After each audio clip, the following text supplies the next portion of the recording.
우리는 살아오며 수많은 사람을 만나고 또 헤어집니다. 가족, 친구, 연인, 그리고 동료. 어떤 이별은 준비할 수 있지만 어떤 이별은 예고 없이 찾아옵니다. 그럴 때 마음은 텅 빈 방처럼 쓸쓸해지고 눈앞의 세상이 한순간에 어두워집니다. 나이 들수록 이런 시간은 조금씩 더 잦아지죠. 자식은 떠나고 일은 멈추고 친구는 하나둘 곁을 떠납니다. 그 고요한 시간 속에서 문득 이런 생각이 듭니다. 나는 이제 혼자인가? 하지만 일본의 작가 무라카미 하루키는 말합니다. 외로움은 나쁜 것이 아니다. 외로움은 내 안을 정리하는 청소부와 같다. 그의 말처럼 고독은 우리를 벌주는 시간이 아니라 내 마음을 청소하고 불필요한 욕심과 집착을 비워내는 시간입니다. 무라카미는 고독 속에서 글을 썼고 그 고독이야말로 자신을 단단하게 만들어 주었다고 고백했습니다. 고독은 나를 갉아먹지 않았다. 오히려 내 글의 근육을 만들어 주었다. 젊었을 때는 외로움이 참 힘들었지만 나이가 들면 그 외로움이 오히려 편안한 순간이 됩니다. 침묵 속에서 마음의 소리를 듣고 그동안 잊고 지낸 나 자신과 다시 마주하게 되죠. 그 시간이 우리를 성장시킵니다. 고독은 결국 자신을 다시 세우는 시간입니다. 무라카미의 소설에는 언제나 상실이 등장합니다. 사랑하는 사람을 잃은 청춘의 이야기, 가까운 이의 죽음, 혹은 잊히지 않는 이별. 그는 말합니다.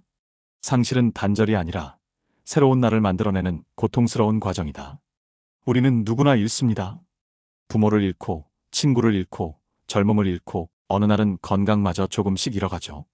그러나 상실이 우리를 무너뜨리는 것만은 아닙니다. 그 고통을 통과하며 우리는 더 깊어집니다. 무라카미는 이렇게 표현했습니다. 상실은 깊은 우물을 파는 일이다. 그 우물이 깊을수록 그곳에서 길어올리는 물은 맑고 풍부하다. 상실이 깊을수록 그만큼 우리의 마음도 넓어집니다. 그 상처가 깊을수록 다른 사람의 눈물을 이해할 수 있는 사람이 됩니다. 그래서 상실은 인간을 깎아내리지만 동시에 빚어낸다고 말했죠. 아픔은 인간을 약하게 만들지 않습니다. 그 아픔이 바로 인간을 단단하게 만드는 힘이 됩니다. 무라카미는 소설가이면서 마라토너였습니다. 그는 30년 넘게 하루도 빠짐없이 달렸습니다. 비가 오나 눈이 오나 꾸준히 달렸습니다. 그는 말합니다. 인생은 달리기와 같다. 중요한 건 남과의 경쟁이 아니라 끝까지 완주하는 것이다. 그의 철학은 단순하지만 깊습니다. 살다 보면 우리는 늘 비교 속에 살죠. 남보다 잘 살아야 한다는 압박, 자식이 더 잘 되어야 한다는 부담, 재산과 지위를 놓고 끊임없이 줄을 세우는 사회의 시선. 그러나 어느 순간 깨닫게 됩니다. 진짜 중요한 건 남보다 빨리 가는 게 아니라 내 속도로 끝까지 가는 일이라는 것을. 마라톤의 목표는 결승선을 먼저 통과하는 것이 아닙니다. 포기하지 않고 완주하는 것입니다. 우리의 인생도 그렇습니다. 누가 앞서든 누가 늦든 상관없습니다. 내 호흡으로, 나의 걸음으로 끝까지 가면 되는 거죠. 무라카미는 젊은 시절 재즈 카페를 운영했습니다. 그러다 문득 글을 쓰기 시작했지만 처음엔 아무도 그의 글을 알아주지 않았습니다. 그럼에도 그는 매일 썼습니다. 조용한 방 안에서 고독을 벗삼아 하루하루 자신만의 리듬으로 글을 이어갔죠. 그는 말합니다. 고독은 불편하지만 자유를 주는 방이다. 그 방에 오래 머물다 보면 나만의 소리를 듣게 된다. 은퇴 후 찾아오는 고독, 아이들이 떠난 뒤의 조용한 집, 그 시간은 결핍이 아니라 선물입니다.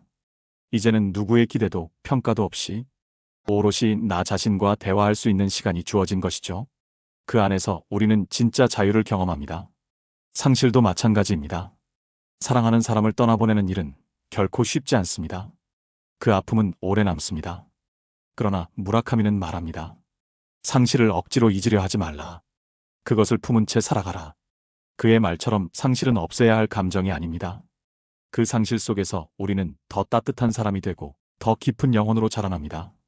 상실을 견뎌낸 사람은 남의 고통 앞에서 쉽게 판단하지 않습니다. 그들은 이해하고 기다리고 손을 내밉니다. 그게 바로 상실이 남긴 선물입니다. 삶은 강물처럼 흘러갑니다. 젊었을 때는 계획대로 흘러가길 바라지만 살다 보면 알게 됩니다. 세상은 우리가 원하는 방향으로만 흐르지 않는다는 걸요. 그럴 때 필요한 것은 억지로 물길을 바꾸는 힘이 아니라 흐름 속에서 나의 중심을 지키는 힘입니다. 파도에 흔들리면서도 나의 리듬을 잃지 않는 것, 그게 하루키가 말한 인생의 지혜입니다. 그는 말했습니다. 오늘 내가 뛴 만큼의 나 자신만이 내일의 나를 만든다. 우리 인생도 그렇습니다. 하루아침에 지혜로워지지 않습니다. 작은 습관, 작은 반복, 그 꾸준한 걸음이 우리를 단단하게 만듭니다. 어제보다 조금 더 나아지려는 마음, 그게 진짜 인생의 완주입니다. 나이가 들면 경쟁보다 호흡이 중요해집니다. 남보다 빨리 가는 게 아니라 내 걸음으로 끝까지 가는 것. 그것이 인생의 품격입니다. 무라카미는 말했습니다. 나는 끝까지 달릴 것이다. 설령 걸을 수밖에 없더라도 나는 결승선을 향해 나아갈 것이다. 우리의 인생도 그렇습니다. 조금 늦어도 괜찮습니다. 잠시 멈춰도 괜찮습니다. 중요한 건 다시 발을 떼어 앞으로 나아가는 것입니다. 고독은 두렵지만 나를 단련시키는 친구입니다. 상실은 아프지만 우리를 성숙하게 만드는 스승입니다.